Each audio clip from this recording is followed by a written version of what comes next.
All right, welcome everybody. Thank you for taking the time to be here with me for about an hour. We're going to talk about a couple of things today. We're going to talk about the overall executive coaching marketplace. I want to give you an overview of that. And then I want to give you 5 case studies of actual executive coaching engagements so that you have a sense of what executive coaching can do. And also, my assumption is that most of you are here thinking about getting into executive coaching and joining an executive coach training program. And so this will give you a good sense about whether the Center for Executive Coaching is a fit for you. Okay, we'll be using the chat. So anytime you have questions, put them in the chat. I'll stop from time to time as well. You might want to wait until I stop. If you're listening to the recording on YouTube or on our website, welcome. If you like what you hear, reach out anytime for a strategy session after you review our website at centerforexecutivecoaching.com. Okay, so let's jump in. The way I like to introduce myself is, or the Center for Executive Coaching, is through the results we get for our members, right? We train both external and internal coaches.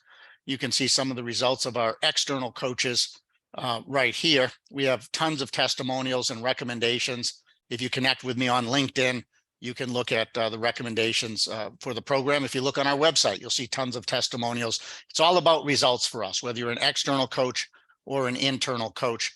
So here you can see some engagements that range all the way up to a 3-year, 6-figure coaching engagement. I'm sorry, that's a 7-figure that he had. I should change that for Terrence. But $250,000 contract, $100,000 agreement, and so on. Okay. I'm happy. By the way, if you email me after, I can send these slides. Okay. In terms of who we train, we've been training executive coaches worldwide for just about 2 decades. We're never going to be the biggest. We just want the best people who are passionate about executive and leadership coaching, as well as business and career coaching. And we're going to give you a boutique experience. We're small. There's ongoing personalized support. We keep our members ongoing. They reach out for support whenever they need it. And you're welcome to do the same. Okay, we train coaches from some of the top organizations in the world. Major leadership advisory search firms. We're working with 2 of the top advisory search firms in the world right now, training their consultants to be coaches and get the ICF designation. Just last week, I had an amazing experience working with former principals of one of the nation's largest unified school districts. And they have an amazing, groundbreaking model. They've essentially taken former successful school principals. They're training them as coaches with my help, and they're coaching school principals. It's absolutely amazing model and a testament to how much coaching is growing and being accepted. We train people from the federal government, including the military. We've just signed a second engagement for a second cohort of coaches at one of the largest Silicon Valley cybersecurity companies to train their internal coaches. Multiple healthcare delivery systems, one of the biggest logistics and transportation companies in the world, and at least 3 of the largest financial services investment firms in the world. So what that means is we don't train anybody. There are other coach training programs that claim to train most of the coaches out there. That's not what we're aspiring to be. We want the best. The people who come to us have strong backgrounds already. You don't need an advanced degree to join our program, but many have master's degrees and PhDs, as well as MDs, law degrees, MBAs. They have backgrounds in leadership, whether it's through organizations that are for-profit, nonprofit, military, education, and they have strong track records.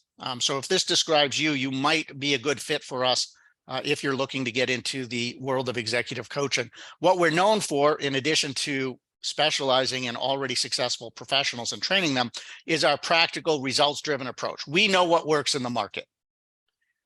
And we know the best practice is to have significant impact with leaders in their organizations. You're not going to get fluff with us. We're not going to hit you over the head with academic theory, although everything we do is grounded in research and theory, and we source that. But we're not going to waste your time with that. We're going to show you how to coach, okay, and how to coach in a competitive marketplace. So in terms of the International Coaching Federation, we're a level 2 organization. Soon we'll also be a level 1. So you'll have multiple ways to get certified through us to get your ICF designation.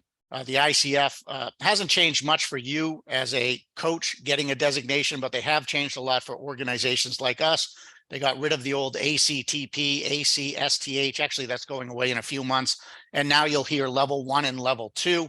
They have a new set of competencies, a new scenario-based coach knowledge assessment. So we're going to prepare you for all of that. When you join us, you get the easiest path to apply to the ICF. You do not want to submit recordings of your coaching to the ICF. They're taking something like 4 months now. They're so backed up to review those, and those reviews can be quite subjective. Okay, with us, we give you a certificate. You give that to the ICF. They audit us. They make us submit recordings. So we do the hard work for you. But most importantly, we go way beyond the requirements of the ICF designations. For instance, this morning, I spent an hour and a half with a group of about 12 coaches and consultants for one of the world's largest leadership advisory and search firms. And we practiced coaching, and they came to the conclusion that while the ICF is great, there's a lot more required to be successful in their market because clients are so demanding. They're not going to put up with just never-ending non-directive questions. So we're going to help you be successful in the market beyond the ICF and their competencies. Okay. So let's talk about the executive coaching and leadership coaching marketplace. All right. First of all, it continues to grow in good times and recessionary times. It's just that the focus of the coaching changes. It's a wonderful time to get in. Coaching is now a proven approach to professional development. It's accepted. It's experiencing continued growth. There's return on investment studies that the International Coaching Federation has sponsored and collected that show anywhere from $4 to $8 return per dollar invested in coaching.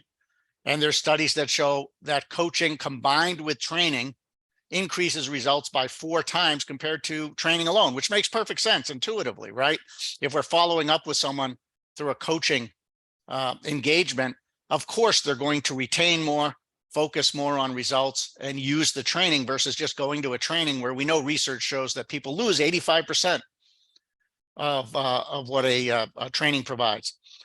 This is an old statistic. I'll bet almost all of the Fortune 500 companies now rely on coaching as a standard professional development tool, as well as millions of other organizations that are smaller. Okay, so it's really very much a growth industry. I don't think I introduced myself. Sorry about that. My name's Andrew Knightlick. I'm the founder and director of the Center for Executive Coaching. We incorporated as the Center for Executive Coaching back in 2006. So we've been doing this for quite a long time, 2,500 students, graduates. Myself, I started as a management consultant and got into coaching because that's what my clients were asking for. They already knew the answers to the detailed analyses and studies we did, and they'd tell me that. And then I'd say, well, why'd you hire me? Why'd you hire our firm? And they'd say, because I need someone to talk to. I need a sounding board because I'm going to have to make some tough decisions and I don't have anyone safe to talk to. I need someone who can help me implement what I know needs to be implemented. And so I just built the coaching practice from that. And I still also coach. I live on the west coast of Florida. Got 3 kids, play a lot of tennis. Right now we're spending some time recovering from a recent hurricane, but we'll get through that.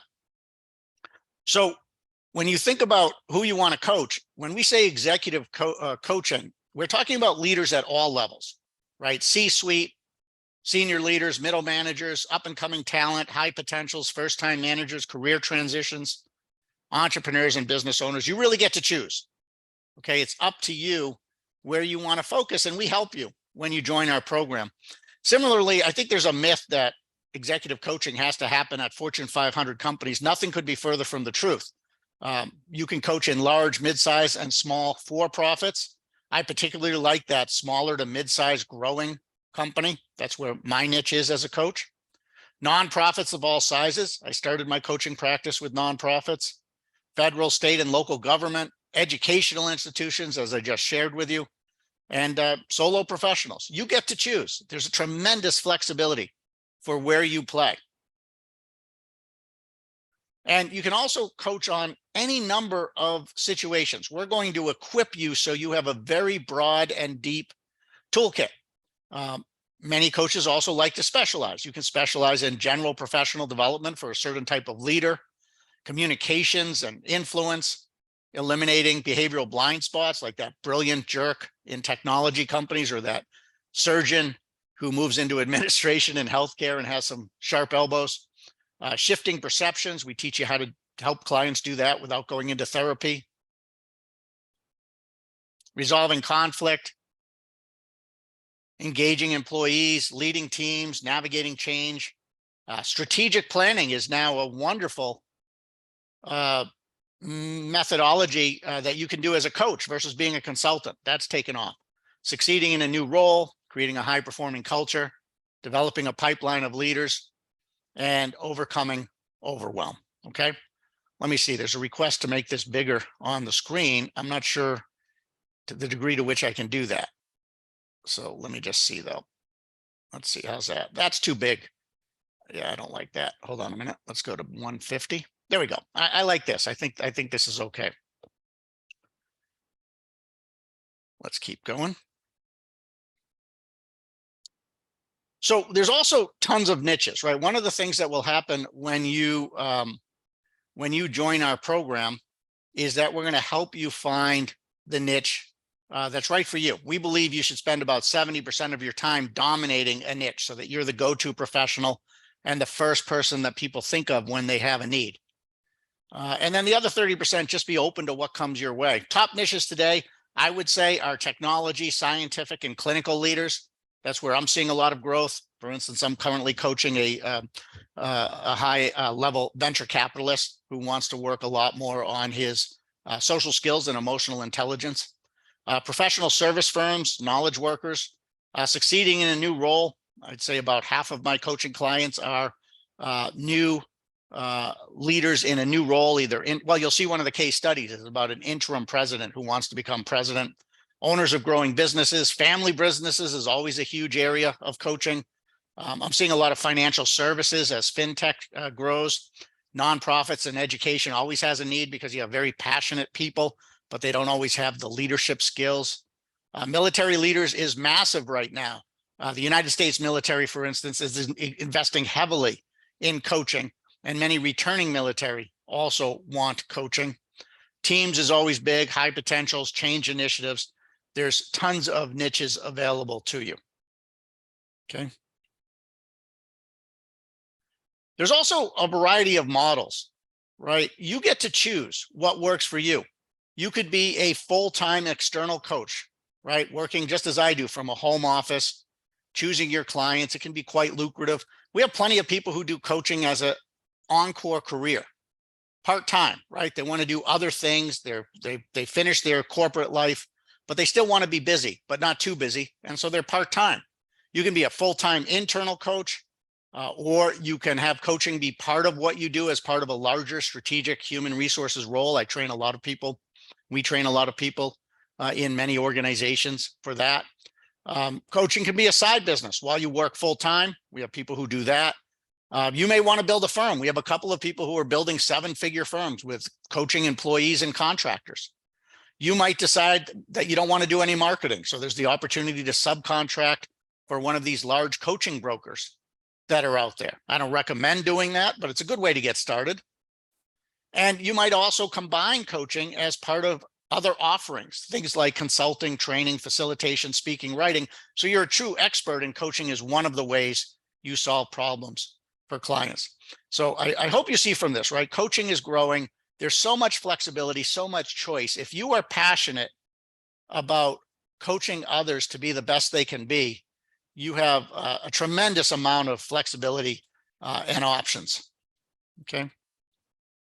So the question is, how do you know if you'd be any good as a coach? And then we'll get to the case studies. All right. And by the way, ask any questions you might have about what we've covered so far. All right. But I think there's 3 things that will tell you that you should probably be a coach. Okay. 1, you have a passion for developing other people to be their best, right? Coaching is a calling for you. You know that if you learned how to coach, it would be good no matter what, right? Even if you didn't make $1 doing it, it would be rewarding. You have faith that it will open doors. And so a lot of the people who join us have found things like mentoring, coaching, and developing others to be among the most rewarding parts of their career. And many tell us that they're naturals. That is, people tend to come to them for guidance, coaching, and support. Number 2, I believe that you have to demonstrate a certain amount of what we call verbal agility. Verbal agility means you're not just telling, you're not just didactic, you're not just pushing your agenda onto others, right? And unfortunately, some coaching programs are about pushing a particular philosophy onto others. If you're a really good listener and you also happen to be very good at having a dialogue with someone, right? Being in the moment, having a great conversation, listening, adapting to what you're hearing, listening not just for the words, but for the voice tone, the body language. In other words, you have some emotional intelligence. You're probably going to be an excellent coach. And I also believe and have seen in the market that it really is important that you have something that makes you credible in addition to the coach training we're going to provide, right? You should have something, a track record of leadership and achievement, advanced studies, expertise in a relevant field. That's why we get a lot of physicians, psychologists, attorneys, executives, consultants, authors, speakers, returned military, a couple of elite athletes. Okay, that's who we're for. We cater to already successful professionals, partly because you have a built-in edge. You're going to compete much more easily than others in the market. So I think you need those three things: a passion, demonstrated verbal agility, and something that makes you credible in addition to coach training. Okay, there's plenty of people who have been trained as coaches, but a lot of them are empty suits. They really don't have that much going for them. If you really want to see best practices in coaching, you should come here, but we believe you should have some substance in addition.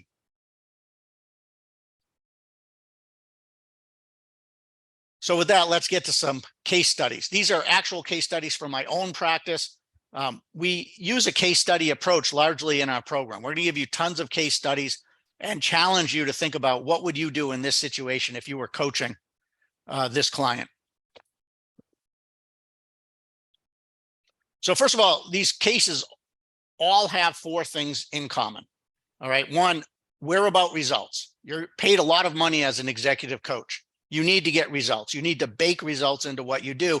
Too many programs out there just teach people to ask these never-ending questions that will frustrate their clients. That's not what we're looking for. We want to see results. It's demanded. Two, you need a process that gets results. Three, you need a toolkit of proven coaching methodologies, and you need strong conversational coaching skills. So let me talk about each of these just as background for the 5 cases, okay? So one, you have to have a way to bake results in as a coach. So I don't even start a coaching engagement until I've coached the client, and the client could be the person I'm coaching. It could be the sponsors who are paying for the coaching. But I'm going to coach them first for free, because we both need to know the answer to this to make sure there's enough of a return on investment to justify the coaching. What is at stake here?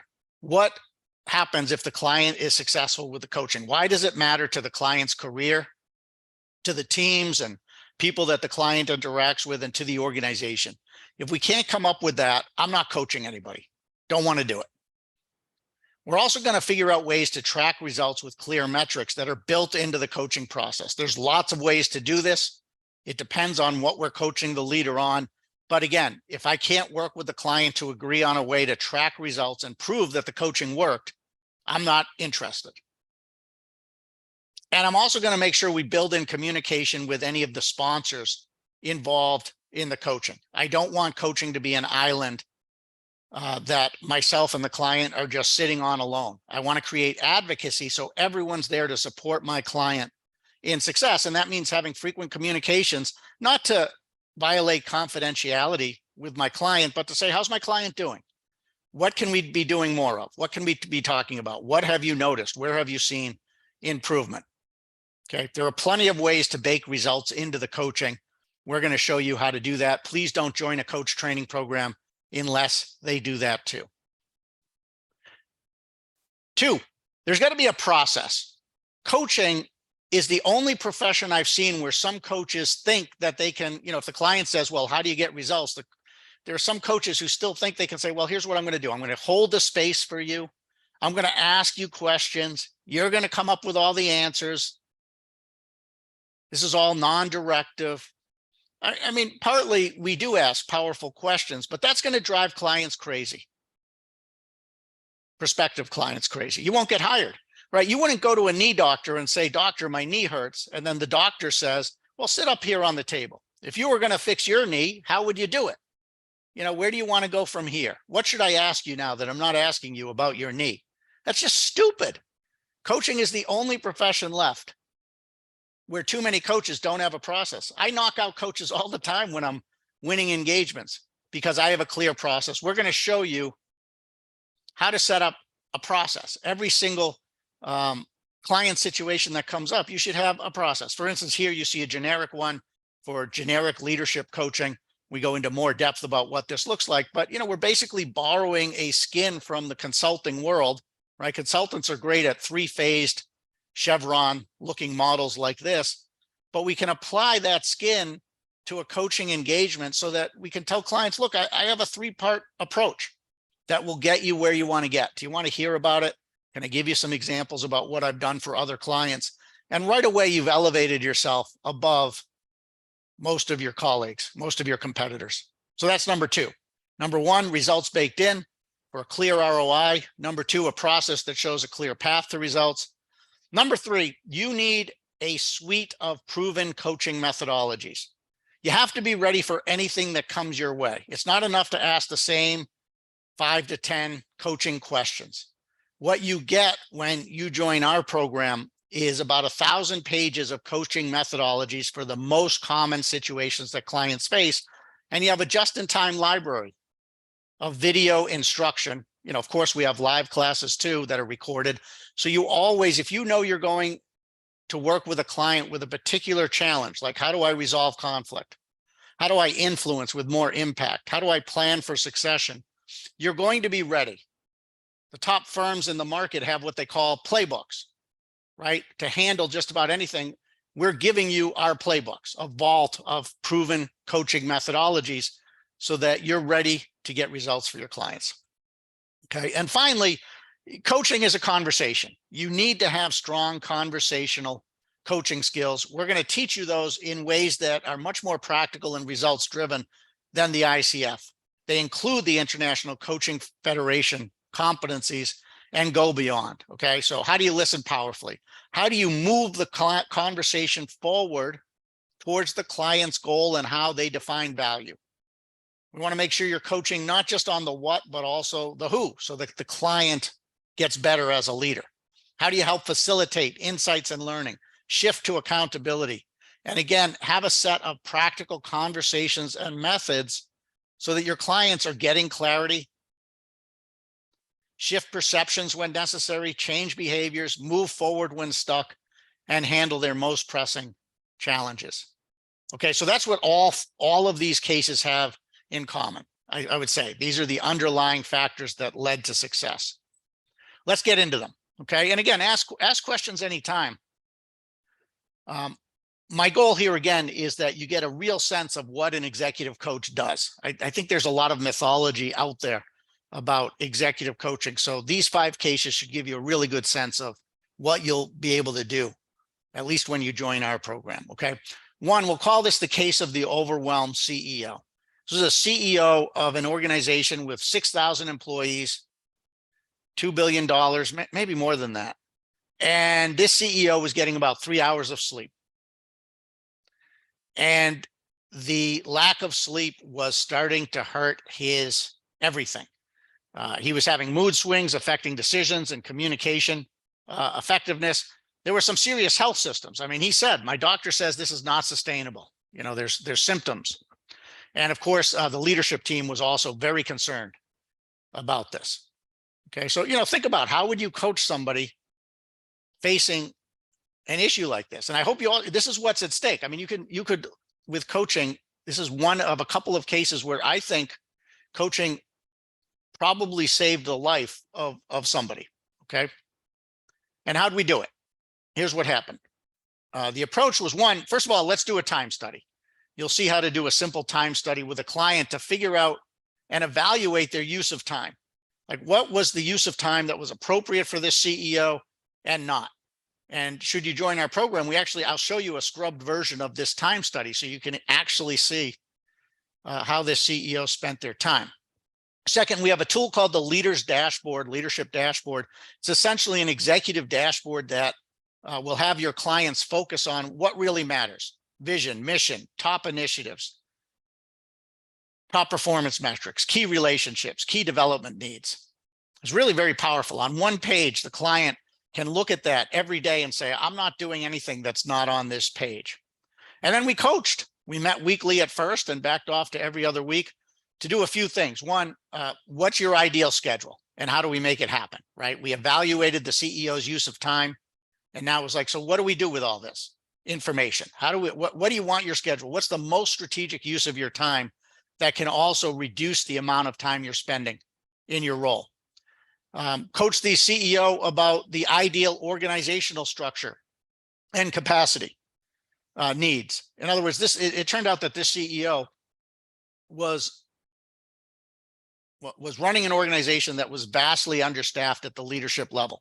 The CEO was playing a number of roles that weren't CEO roles, but that they were playing.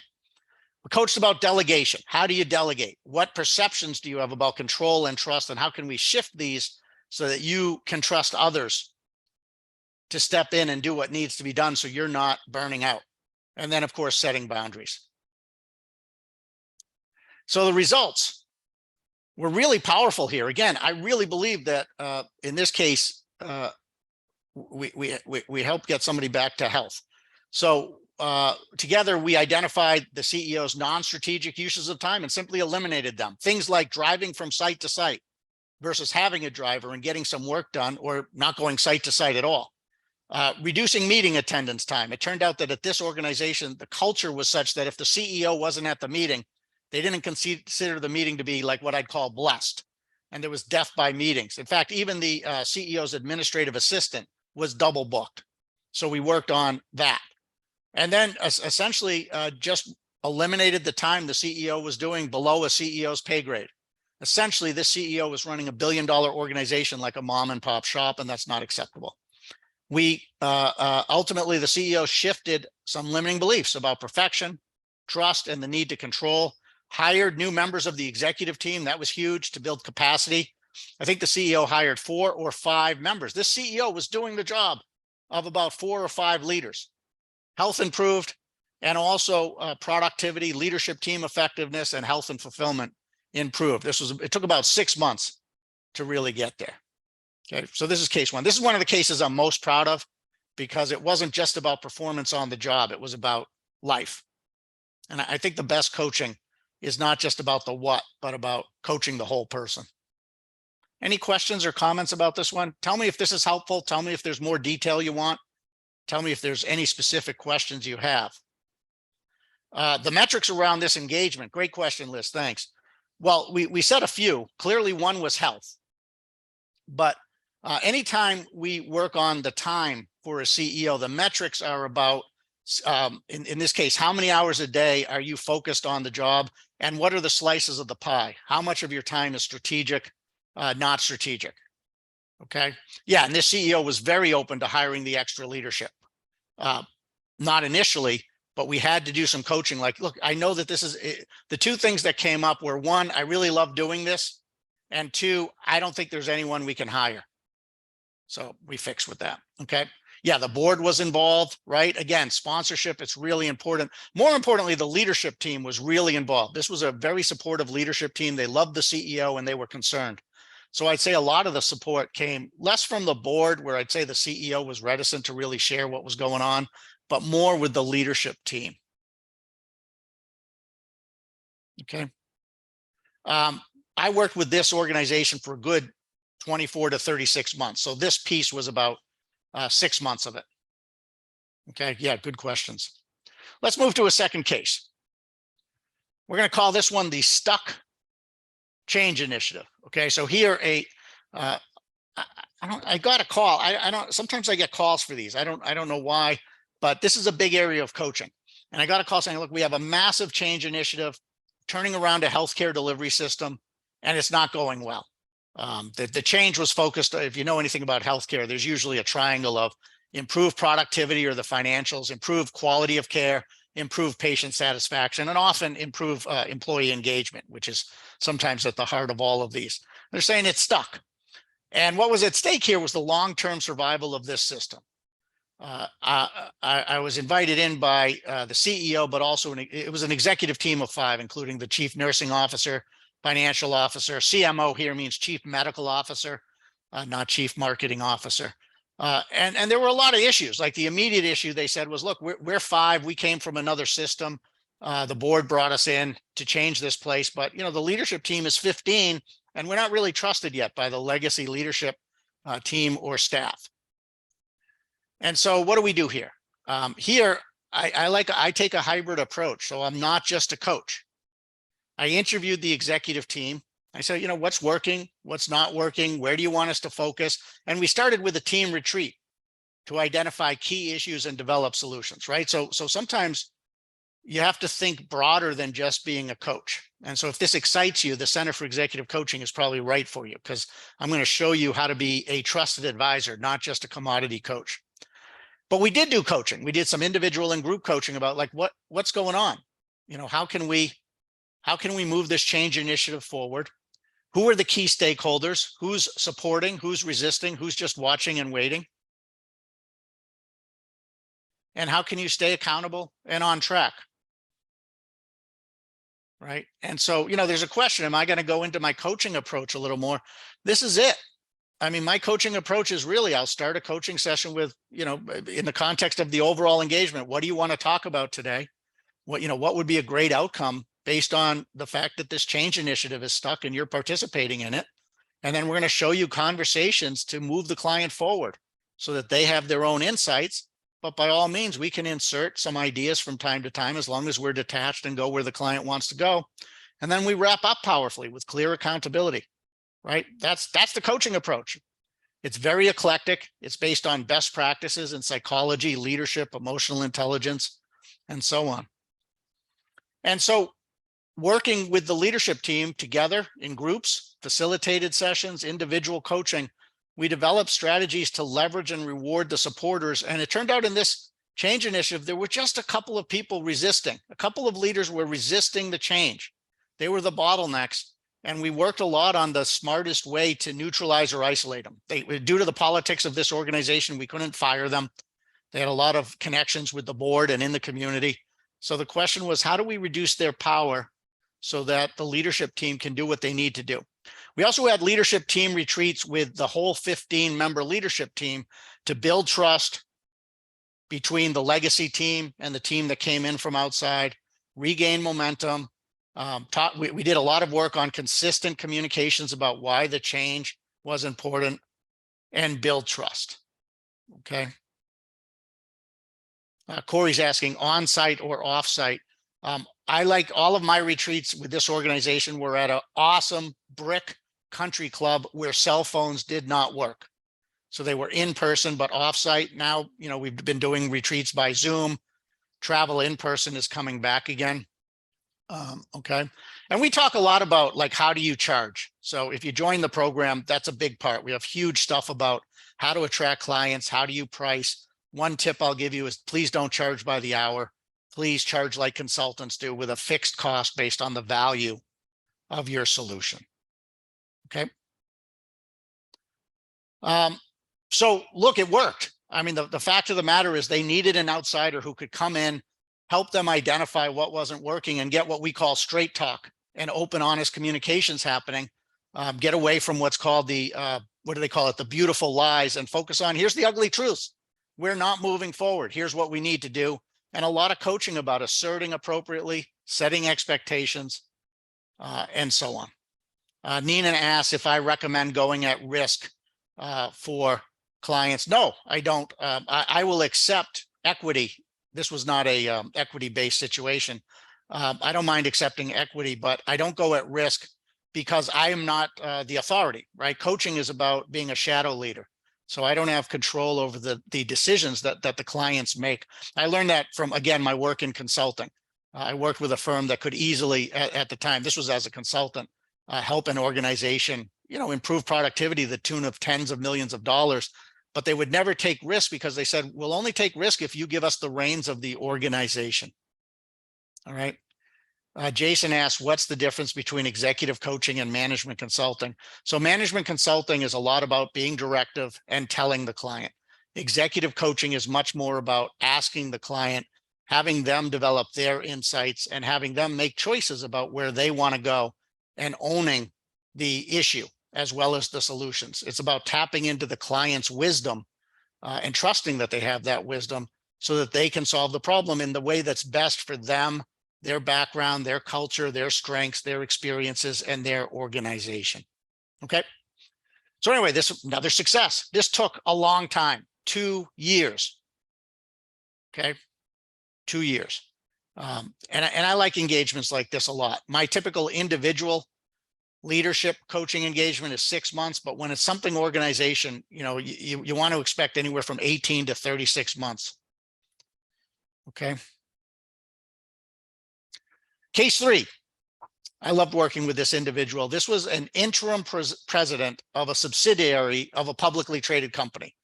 Okay, so that's a mouthful. So there's a publicly traded company. He ran a very important unit. The purpose of his unit was to show innovation in order to help essentially to help get the multiple of the stock price up. He was already at the organization when I came. He replaced his predecessor, who was a very toxic leader, very political. And as a result of that, collaboration with the parent company was poor. And my client's reputation had also suffered because, he was sort of a bulldog or a terrier for the previous leader, which was his former manager. So his task was to integrate 5 acquired companies. That was his division. It was about $250 million and get up to $1 billion in revenue. And he needed to have a clear vision. The board needed to be on board with that vision. He needed the right team in place, all while the market, of course, was slowing down and the price of the company's stock was in decline. So not an easy situation, right? Somebody called his role having to manage a bag of rocks. And that's what it felt like. So how do we get this interim president title changed to president? First, interview team members, right? It's very common for executive coaches to do a 360-degree verbal assessment that's confidential, that doesn't go to HR. So we did that. I did that. I also collected assessment data. If you're going to be an executive coach, you need to know about highly valid, reliable assessment tools. We're going to give you a survey course on what those are. We'll even let you take one with our compliments, maybe 2 with our compliments. So you get a sense of what it's like to use data as an executive coach. And essentially I coached the leader. This was a wonderful engagement. We would meet every other week for a couple of hours at a fine restaurant. He was local, so I could drive to him. And it was really good. Yeah, Janet asked, do I teach the 360 assessment tool? Yes, and you can use it. That doesn't cost anything. And so, the coaching was about, what's your vision? How are you going to communicate it? We talked about each member of the team. Where do they belong? Should they even be in the organization? What expectations do you need to set for them? What conversations? What's the right leadership style? How do you build trust on this team? And also short term, how do you turn around the results, right? The quarterly results were not great. And so this was a really interesting one because we had to toggle between long-term vision and creating the right organization and short-term turnaround. The other thing he asked me to do was to do a leadership team retreat, a retreat where everyone took a particular assessment tool so they could learn about each other. We made sure everyone was aligned, talked about the vision, discussed the challenges and came up with a plan to overcome them, and developed a clear strategic plan for presentation to the board. So really cool, really powerful stuff. And let me tell you the results. So within 2 months of a 6-month coaching engagement, the interim title was removed. We actually coached for a full year. The client got his vision and strategy approved by the board. The team came together as a more cohesive unit. Everything worked, but guess what happened?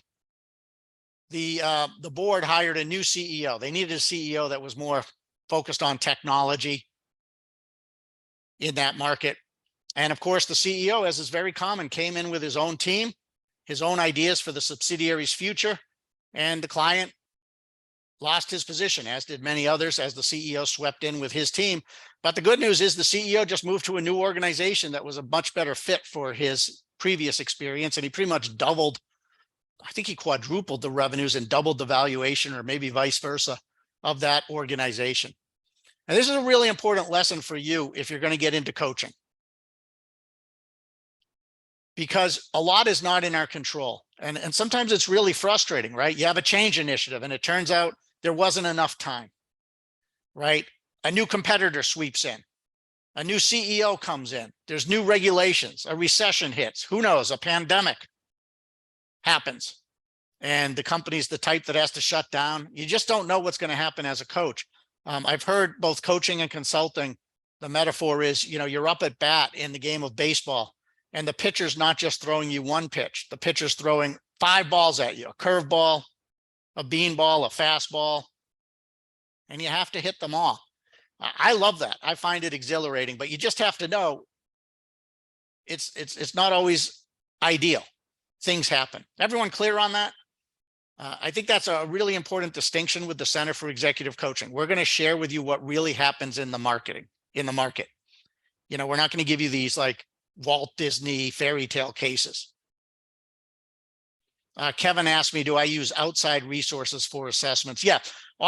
Don't join a coach training program that claims to have its own assessment tool. That's not their business. It takes a lot of work to develop a highly validated, reliable assessment tool. It takes millions of dollars, tons of subjects. And so, yeah, I contract with a couple of third-party assessment tools. You would know the names of them. And we give you a survey course on a lot of them. In fact, some of our members teach that based on assessment tools that they use. Every coach should have at least one highly validated assessment tool that the client fills in. And I would also recommend one highly validated online 360. Okay. We also have a whole master facilitator program, to Camille's question about facilitating retreats. So as a bonus in our program, there's a whole set of content about how you facilitate powerfully. Okay. Let's go on to case 4. So group coaching is a hot topic. This is a case study about group coaching to develop new leadership. Here we have about a $100 million company. It was growing 20% per year. And the issue was they didn't have enough managers to sustain that growth and scale. The other issue was that managers were widely variable, perhaps because they had been growing so quickly. They would sometimes promote people to their level of incompetence, if you will. So you saw a lot of variability among things like attrition, performance, productivity, and so on. And then, so some of the challenges that the managers and the organization faced were conflicts due to growing pains, like any growing organization, lack of systems and role clarity, even at $100 million. It's amazing, but true. Attrition at the front lines, difficulty recruiting, things like that. So what do we do? Here we did a pilot study with a group, a cohort of high potential managers, and did both one-on-one coaching and group coaching. And so each individual would set a goal for their own performance and for their unit. And we set this up so that it came from the top, right? You always want, with any coaching initiative, you want senior leadership to be there, supporting it, inviting people in, saying, hey, we really think you have a lot of potential. This is a prestigious opportunity. We want you to join this if you're up for it, but here's what it will take. Here's what we need from you. And group coaching is really easy to set up. I think, again, it's another myth out there. Like, how do you do group coaching? It's not that hard. We have a whole coaching plan. In fact, we just did a webinar about how to do group coaching, 3 different scenarios of group coaching that included a coaching plan and something we call a coaching academy model. But here, classic group coaching meeting once where everyone talked about their performance, their goals. They did peer coaching together. They said, here's what I'm going to do between the sessions. They were accountable. They came back to say, here's what I said I'd do. Here's what I did. And they learned from each other. So someone, for instance, who was really good at having a low overtime rate would say, here's what I'm doing. Someone who was really good at employee engagement and retention would say, here's what I'm doing. In addition, there'd be individual coaching, because sometimes people don't feel comfortable sharing in a group some of their biggest issues and concerns. And so once a month, I'd meet with these with this one, it was every other month with these managers as well. There were about 12 in the cohort. And then we'd review with senior leadership and say, what's working? What are you noticing? What can we do differently? As a result, the full program was rolled out after 9 months. The pilot did its job. So this company ended up achieving 25% growth, not just, if you will, just as huge, but 20%. Processes and systems improved. Why? Because during the coaching, managers identified needs for things like role clarity, some fewer handoffs with some of the processes. For instance, a better sales process where marketing, sales, and operations interacted better. There was sharing of best practices. There was greater support and bonding and rapport among managers. And essentially, you had a great succession plan with a new generation of leaders ready to take on major responsibilities. Okay, so group coaching, very, very powerful. One more, and then let me talk a little bit about the Center for Executive Coaching for those who are interested and answer any questions. By the way, we have the reason I do this is I want you to join the Center for Executive Coaching if you're a fit. We have a seminar coming up. It's a virtual seminar via Zoom. It's live December 5th, 6th, and 7th. You can get your certified executive coach certification there, right? That's the reason I do these public webinars, is to give you a sense of why we're different so that you can reach out if you want a strategy session. So here, engagement is huge. This was actually before COVID. After COVID, you've heard it, in quiet quitting, the great resignation, all of that. Engagement challenges are massive at companies around the world. This was a multi-billion-dollar organization, thousands of employees, and they did an assessment, an engagement assessment that showed that employee engagement was super low. They knew it, but here they now had data to show that it was in the bottom 25th percentile of their industry. And also they had an older group of employees. Many employees, it turns out, were actively disengaged, waiting for retirement.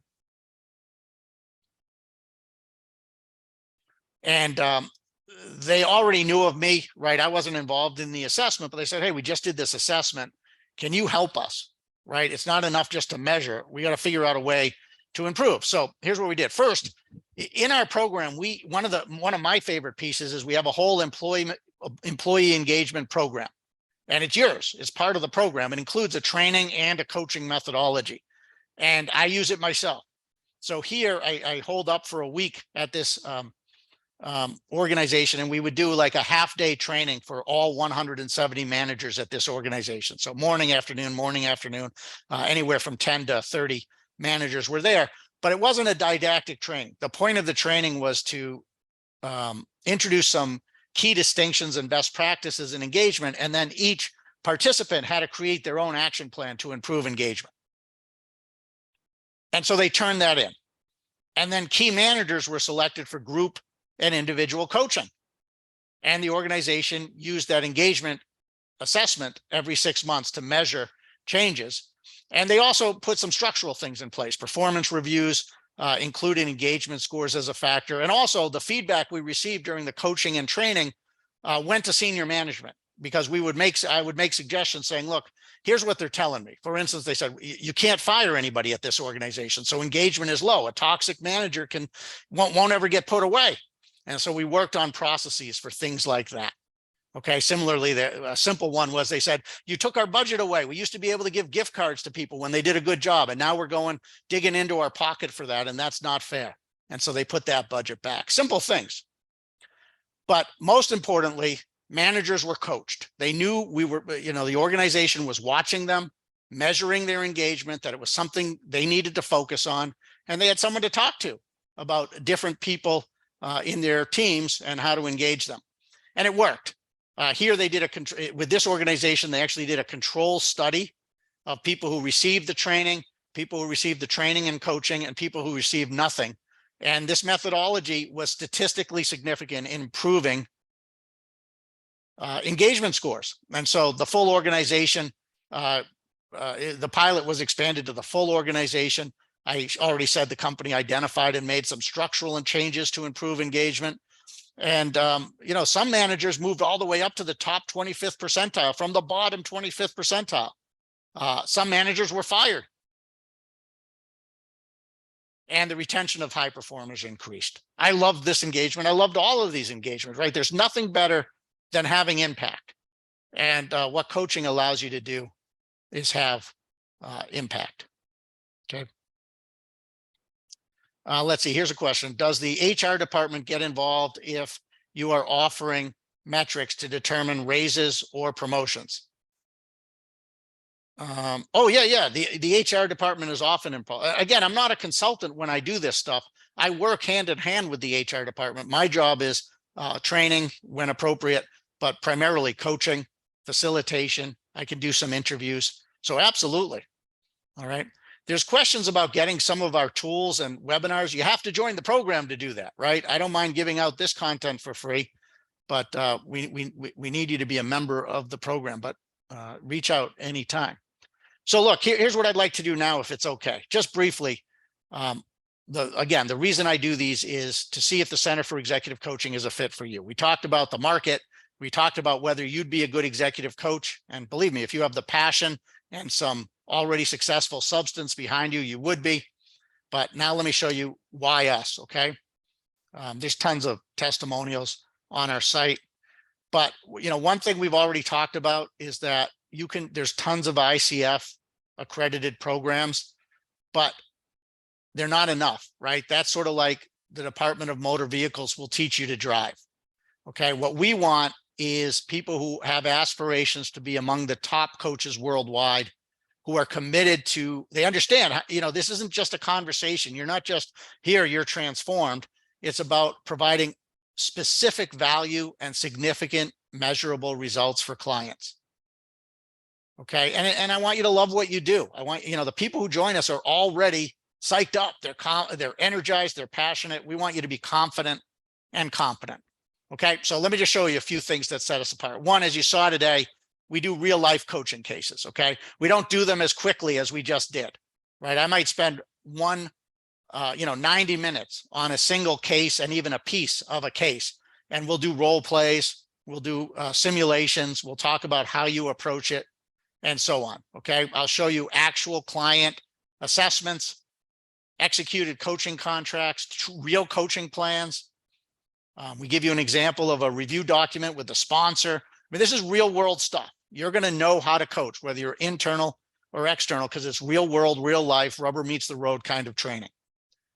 2, I already shared with you our proven situational methodologies. Okay, one of the things that sets us apart is you're going to be ready for just about anything a client sends your way with turnkey coaching methods and tools, whether it's about making a new behavior a habit, creating succession plans, high performance culture. You can see, a partial list here. Okay, there's a question that says, I'm Canadian. Do you have any stats for Canadian graduates? We have members from 32 countries. I think Canada is our second largest. Maybe the UK is after the United States. And yeah, you're supported exactly the same way. Okay. So anytime you want a tour of our website, you can see that on our website, centerforexecutivecoaching.com. I'm happy to have a Zoom meeting to show you our member area. I don't think we'll have time to do it today, but I'll show you exactly where you'll get a whole just-in-time library of instruction. That's in addition to our 12 hours of live weekly classes that we have. And again, our December seminar. We have seminars every couple of months. So if you're listening to the recording and you missed this seminar, you can come to the next one. Just see our website. 3, if you're going to be an external coach, and frankly, even if you're an internal coach, I guarantee you no one will come close not only to our executive coaching content, but to the marketing support we provide. All right. I built my own practice. I made every mistake in the book, and that helped me to know what it takes to build a practice. There's no gimmicks. I'm not going to do the stuff that those LinkedIn consultants do. I'm not going to promise you multi-million dollars in 60 days. I'm going to show you what it really takes to build a coaching practice.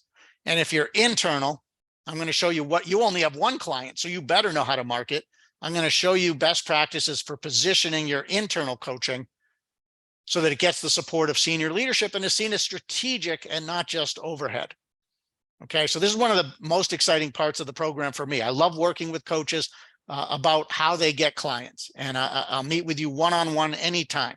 No other program comes close to this level of support. In your member area, there's hours and hours of short and longer videos, plus 110 pages of business development guidelines, sales questions, marketing copy, everything I think you need from soup to nuts to get in there. There's even a business nuts and bolts course. 4, the people who join our program are amazing. When we have our seminar, like we have a 3-day seminar, one of the biggest raves that comes is that, the content was great, the teaching, the pace was right, it was entertaining, but the people were absolutely amazing. And so that means that, that's what I expect from you. If you're going to join us, I want you to have credibility and substance. I think being an executive coach is a privilege. And so you should have something that makes you already credible. All right. Yeah, the 3-day seminar, just to Eva's question, covers about 30 hours of our curriculum. We extract what works in the 3-day program, but it includes our full distance learning program. So you always have access to that, and you can add the ICF as well. You get our certification at the end of 3 days, but you still have ongoing support and ongoing access to all of our live classes and materials. 5, you're going to open new doors, right? We want you to be a trusted strategic advisor, not one of these commodity coaches. All right. So, we can help show you how to be a true expert and trusted advisor, coaching, assessing, facilitating, training, just coaching, if that's all you want to do, whatever it is. And we're also going to show you how to create passive income, right? You can write books, speak, create online programs. We have a whole program in your member area about creating online programs and marketing online. That came up during COVID, and it's changed the business for a lot of our participants.